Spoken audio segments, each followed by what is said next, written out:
I need to get this plant out of the way. You can't see our poor Queen of Cups here. Hello, my friends. Bella Maldonado here. Thanks for joining me for another tarot reading where we get to see what kind of art we're going to be making. I hope you are making art too. So if you use any of these readings to make art, please put it on Instagram and tag it with Bella M Tarot Art. I'd love to see what you're doing. I want to share. This is a lot of fun. So I want to make sure that we start building a little community of artists who are using tarot readings to make art. So today we are using the Tragically comic or Comically Tragic Tarot of Mr. Punch. Now, when I first saw this tarot deck, I remember looking at the title thinking that title looks really familiar to me. And I remembered that my husband was actually reading a book called The Tragical Comedy or Comical Tragedy of Mr. Punch by Neil Gaiman, and it was illustrated by Dave McKean because it's a graphic novel. And I thought, is this tarot deck related to that Neil Gaiman book, or what's the deal here? So I couldn't really figure out the connection because the titles were so similar. I thought maybe there was a connection, but I'm still not sure. And I don't have the book that comes with this deck. I only got the deck itself. So maybe there's some history in there. I don't know.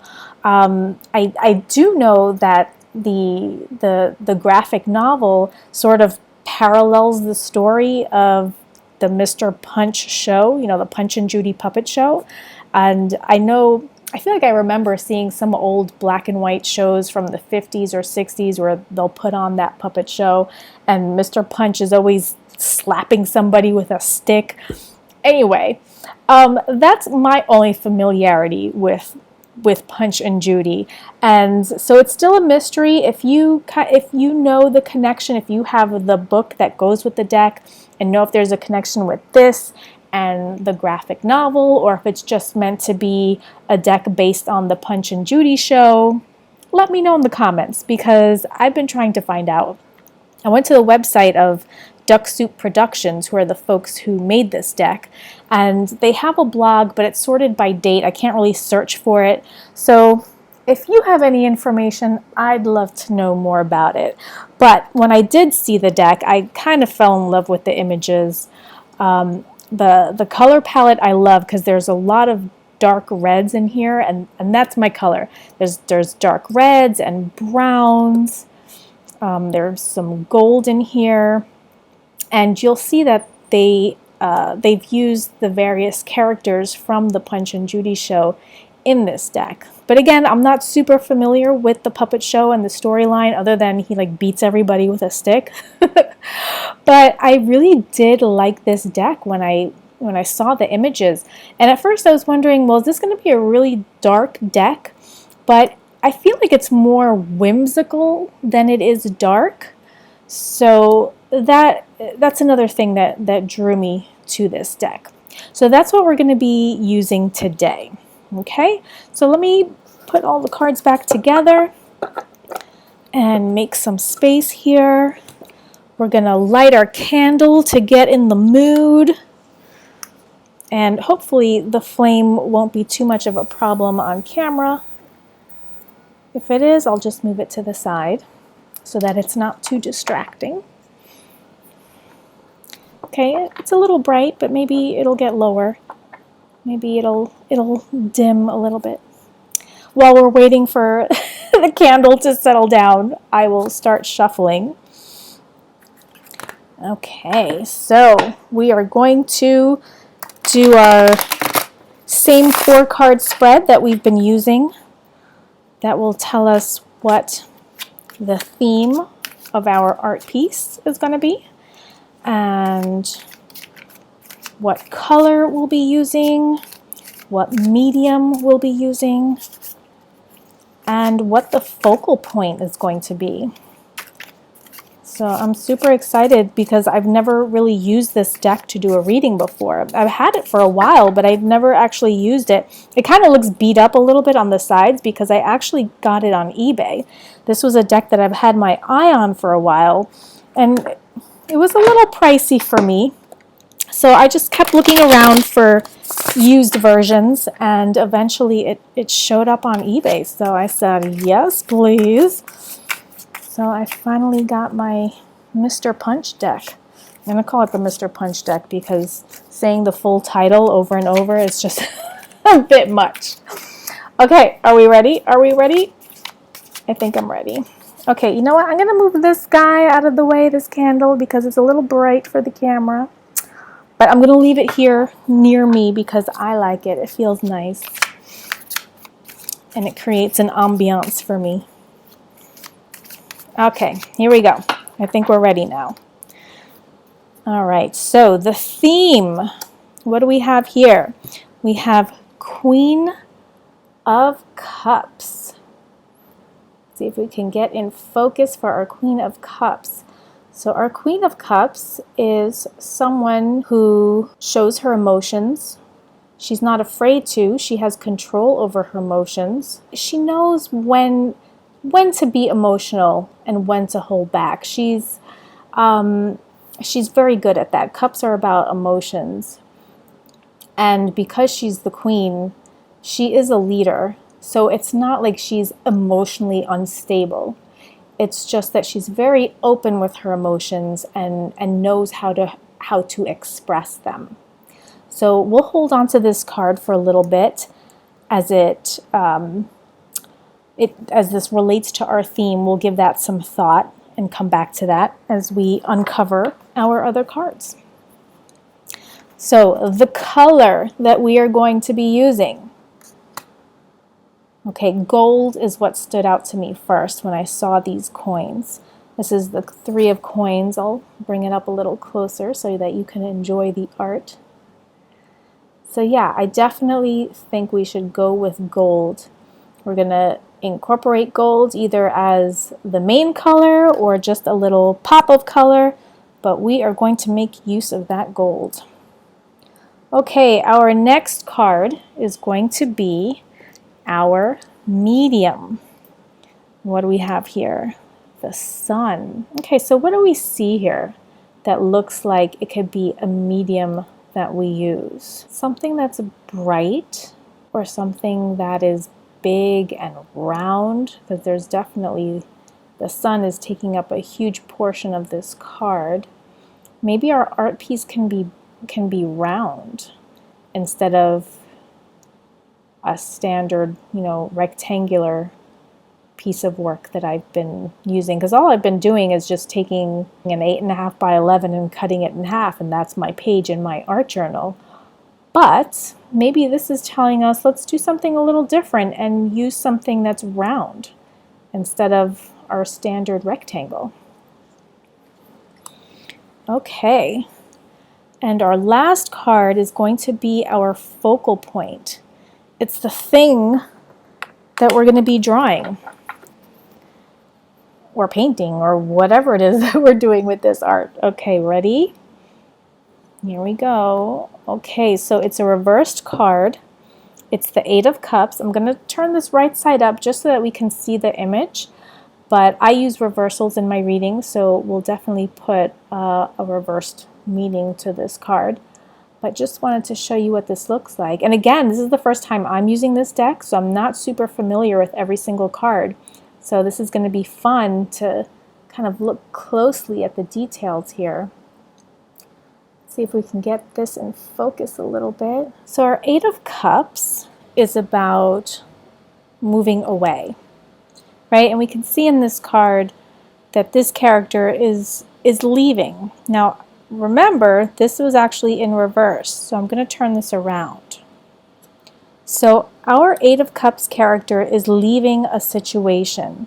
And normally, when this is right side up, you can see that all the cups are standing up, they're all in order. This person is leaving a situation that is in order. It's not chaotic. But if I flip this around, I kind of do see this as someone leaving a chaotic situation where there are a lot of emotions involved because we have a lot of cups here. We have 8 cups.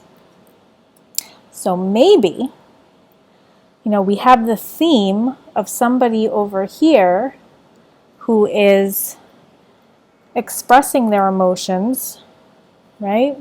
Somebody who's open with their emotions. So we have somebody feeling like they're leaving a very chaotic situation. Emotions are kind of upside down, no pun intended. But it is, again, if you look at this card with this card, this is an emotionally heavy situation that this person is leaving. And they're not leaving things in an orderly fashion.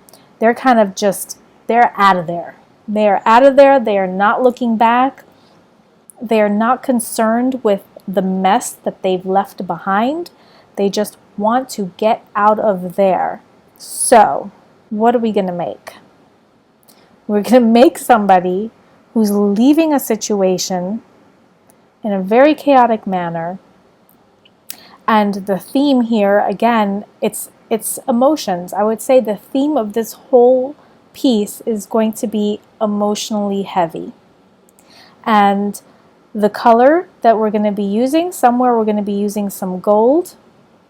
And our medium, I would say, is going to be a round canvas instead of something rectangular. What do you think? Should we go with that? Let's see what we come up with.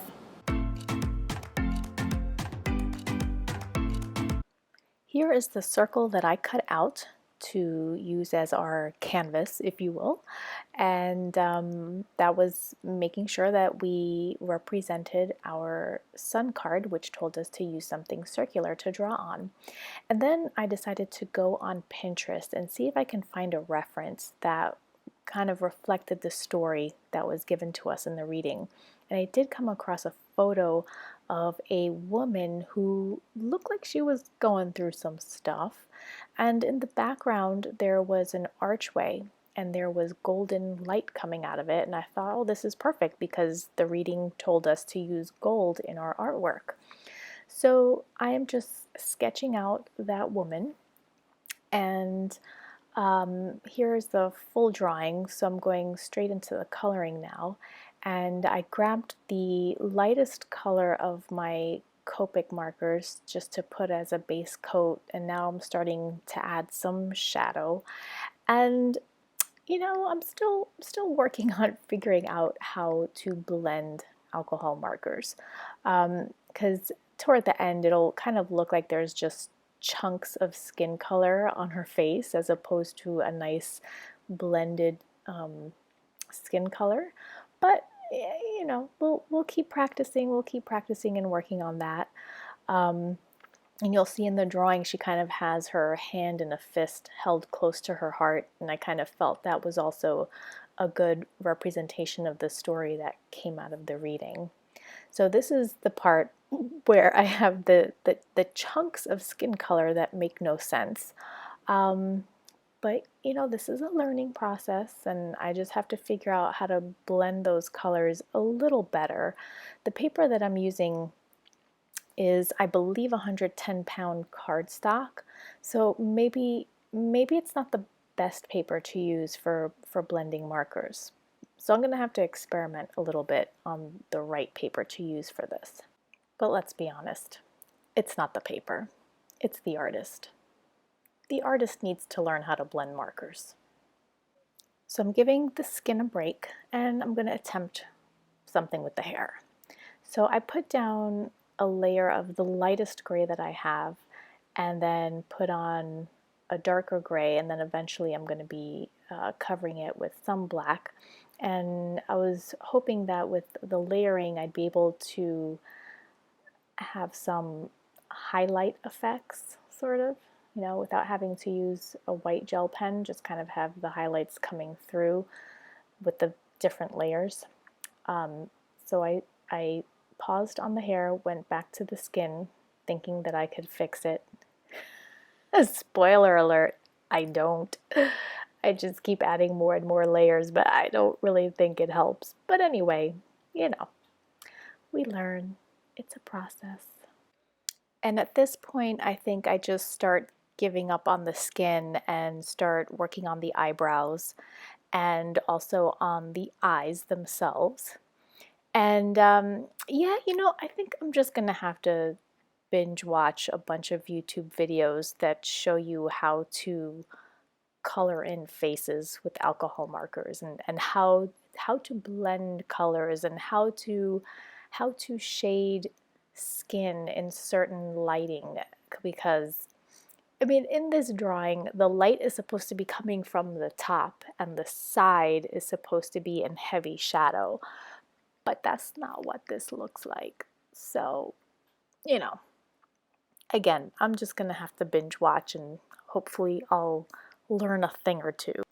So right now, working on the lips and trying to get some shadows in there somehow, and I think that's not so bad. We got a little bit of the shadow on the side of the lip, and then I don't know what those things are on the forehead. Those are actually, I do know. They're supposed to be like the little wrinkles you get when you kind of furrow your brows together when you're either sad or upset.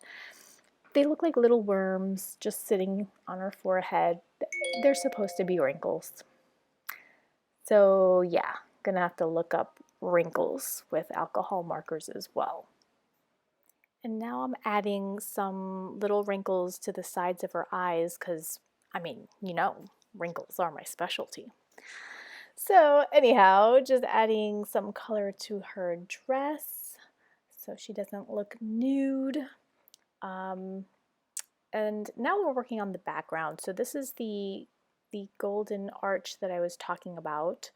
And no, she's not making her way into McDonald's. This is an archway that was kind of like made out of stone, so I'm trying to add some details in there. And I don't know. I don't know if just her face was upsetting me so much that I just decided I wasn't going to put enough effort into the background. And that was kind of lame on my part. I should have just kept pushing forward.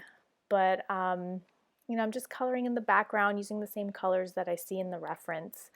And I don't think I was able to really translate the details that I saw in the photograph into the drawing with the markers. But again, I need to play a lot more with alcohol markers just to learn how they mix and how I can get those stone effects or any other kind of effect working with the markers. So still we have a lot more playing around to do. And filling in some more of the background so that hopefully the focus can be taken away from the technique and just put more on the different colors. Anyway, I definitely need to do some practicing. I think at night maybe I'll just pick a new technique, whether it's coloring in skin tones, whether it's creating shadows, whether it's just, learning how to draw hands. I think I'm just going to have to pick a couple of days in the evening, right before bedtime, where I'll just doodle something, maybe watch a video and learn how to perfect something, or at least make it a little better. But this is what zero art classes gets you. But it's fun though. That's the thing. I enjoy the process. I like putting something together. I like creating.